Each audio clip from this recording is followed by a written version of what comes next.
A nivel ocular va a producir lesiones tanto en retina, coroides, como en cabeza del nervio óptico. Bienvenidos al podcast de la Fundación Caja Rural de León, Orense, Valladolid, Zamora. Soy Tomás Aguiar. El Hospital Recoletas Zamora colaboró en el desarrollo de las jornadas Infosalud que promueve la Fundación Caja Rural de Zamora.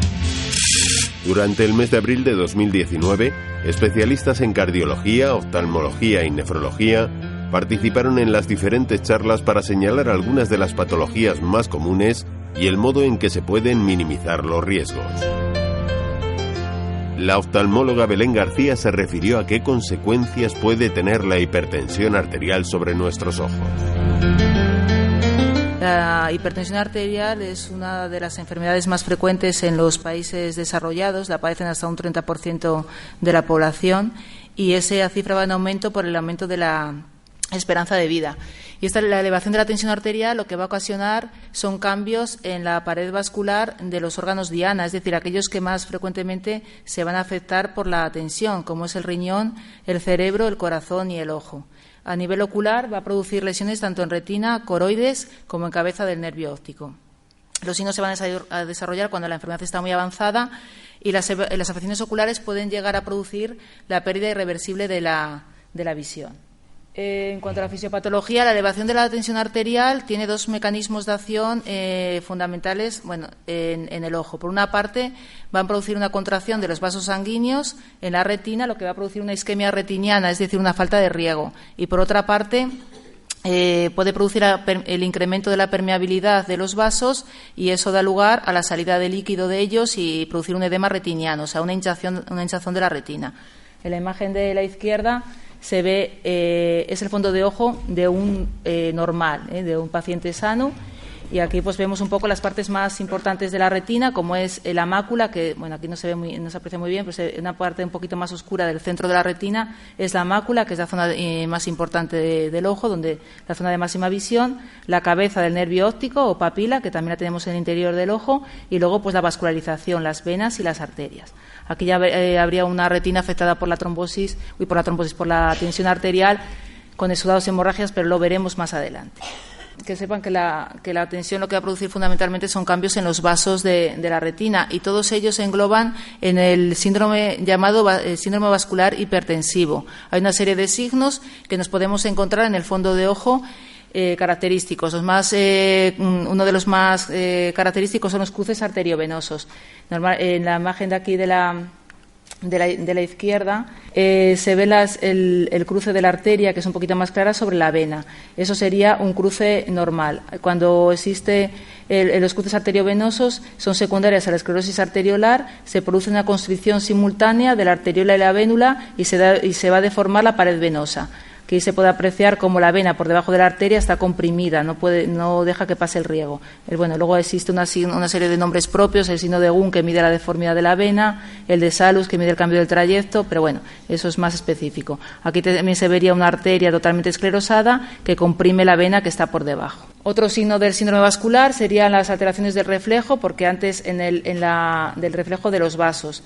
En la diapositiva anterior se ve como las arterias tienen una coloración muy característica, porque cuando vemos el fondo de ojo las venas aparecen de un color más oscuro, pero las arterias se ven de un color clarito porque se ve el reflejo de la luz en el interior. Pues esta morfología cambia cuando afecta la tensión. Entonces las arteriolas pueden cambiar esta coloración y aparecer las arteriolas en hilo de cobre o en hilo de plata. En hilo de cobre es porque se produce un engrosamiento de la pared, la luz se estrecha y se ve un aspecto metálico como el cobre.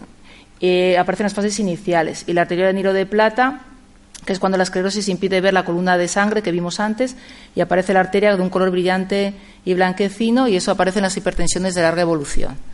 También se puede reducir el calibre de las arteriolas, se hacen más finitas. También alteración de los trayectos vasculares, o pueden hacerse incluso rectos o tortuosos. Aparecen a veces formas características en letras omegas o ángulos rectos, el signo de Bonnet, o venas muy tortuosas, signo de Guise.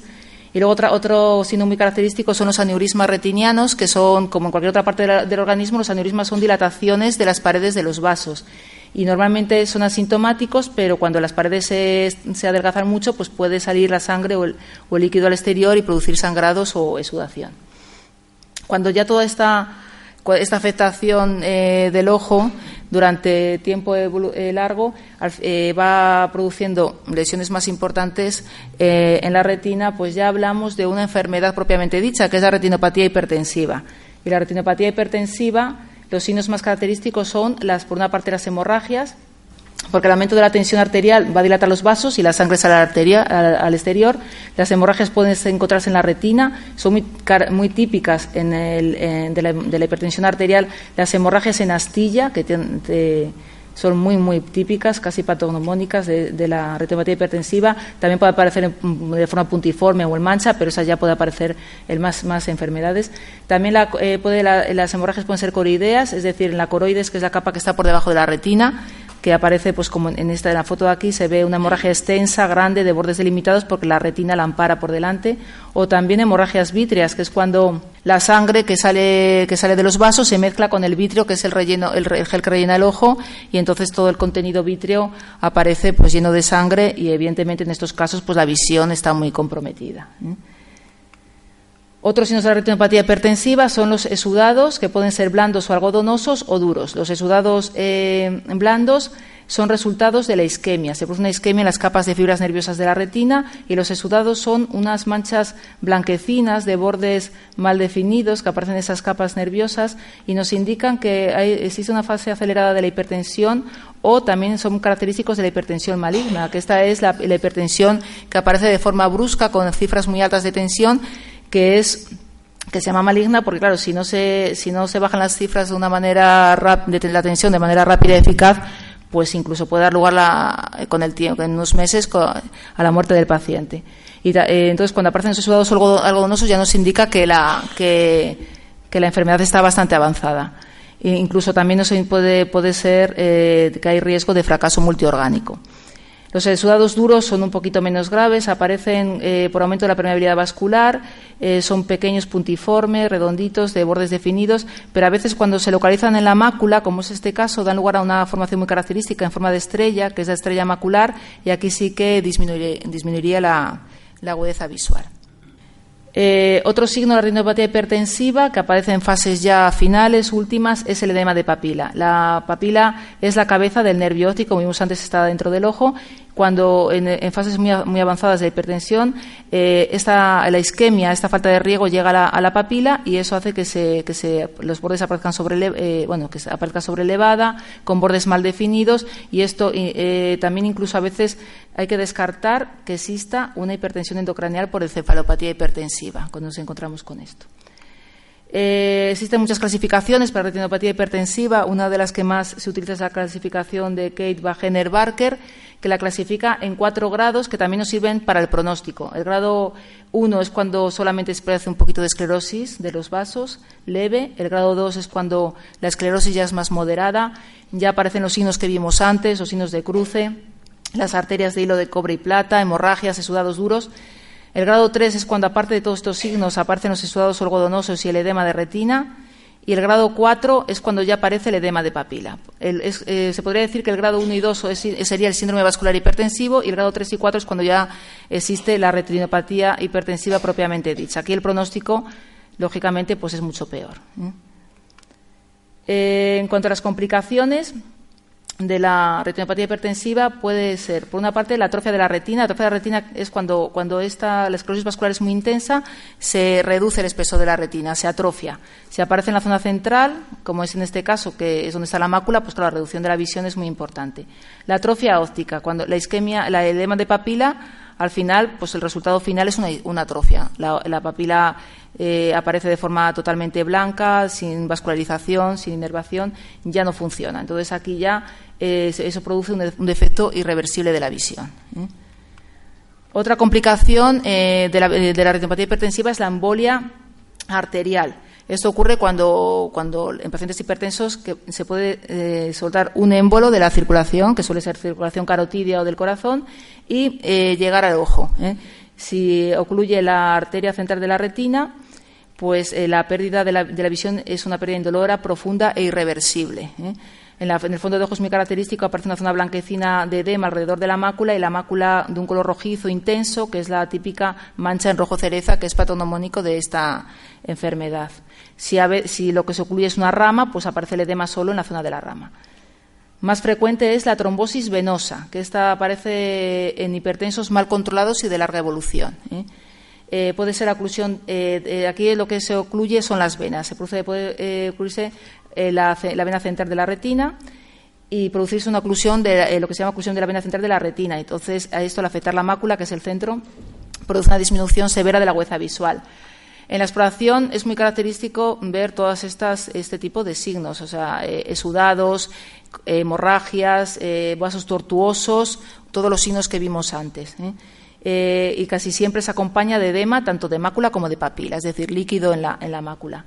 Si se ocluye solo una rama, pues todas esas manifestaciones, como aquí, en esta imagen, se ve que es una trombosis de la rama arterial superior, que es la más frecuentemente afectada. Normalmente, cuando es de rama, casi siempre es la temporal superior la que se afecta. Y entonces los exudados, hemorragias y todo lo demás, pues es alrededor de la arcada. En cuanto al diagnóstico, fundamentalmente pues es clínico, es por la anamnesis, viendo un poco la historia clínica de la persona, cuánto tiempo lleva con la hipertensión, cómo está controlada. Luego, a nivel del ojo, pues es esa exploración del fondo de ojo para ver todos estos signos que hemos visto antes. Se utiliza el oftalmoscopio, que es un aparato que incide una luz y a través de lentes que amplifican la imagen, pues vemos a través de la pupila el interior del ojo. Ya sabemos que el fondo de ojo, o sea, la circulación de la retina es la única que se puede ver de forma directa en un paciente in vivo, sin ser una prueba cruenta. Se ve la circulación en directo. Y aquí, como al verse el interior del ojo con muchos aumentos, pues se ve con detalle pues todos los vasos y si existe cualquier tipo de signo, como vimos antes. También se puede utilizar la OCT, que es la tomografía de coherencia óptica, cuando se sospecha que hay edema de retina, en fases avanzadas o en la trombosis venosa, que vimos que era frecuente. Y entonces, si hay presencia de líquido en la mácula, pues luego se tratará de forma específica. No existe un tratamiento específico, lo más importante es el control de la tensión arterial, porque aunque los pacientes con grado 4 pueden tener daños permanentes, el descenso de la tensión arterial puede mejorar las lesiones en la retina. Si existen zonas de isquemia, o sea, de falta de riego, puede ser útil el tratamiento con láser argón, quemando todas esas zonas de isquemia para evitar complicaciones posteriores, neovasos, hemorragias y demás.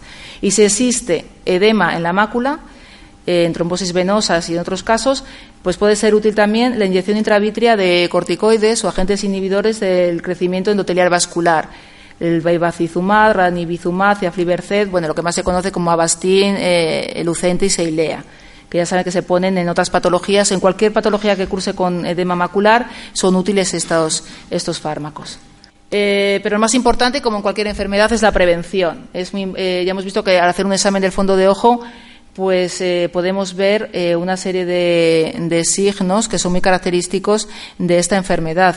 Y eso que nos puede hacer incluso que nos hacen ver que la tensión arterial ya está afectando al organismo, está afectando al ojo y que nos pone en alerta de que pueda estar afectándose otros órganos del cuerpo, como vimos antes, los órganos diana. Entonces es muy importante en pacientes hipertensos, sobre todo aquellos que tengan factores de riesgo asociados como edades avanzadas o factores de riesgo cardiovascular, hacer un control periódico por el oftalmólogo de fondo de ojo bajo dilatación pupilar. Muchas gracias. Más contenido sobre Caja Rural de León, Orense, Valladolid y Zamora en cajaruraldigital.com o fundacioncajaruraldezamora.es. Soy Tomás Aguiar. Les espero en la próxima entrega de este podcast.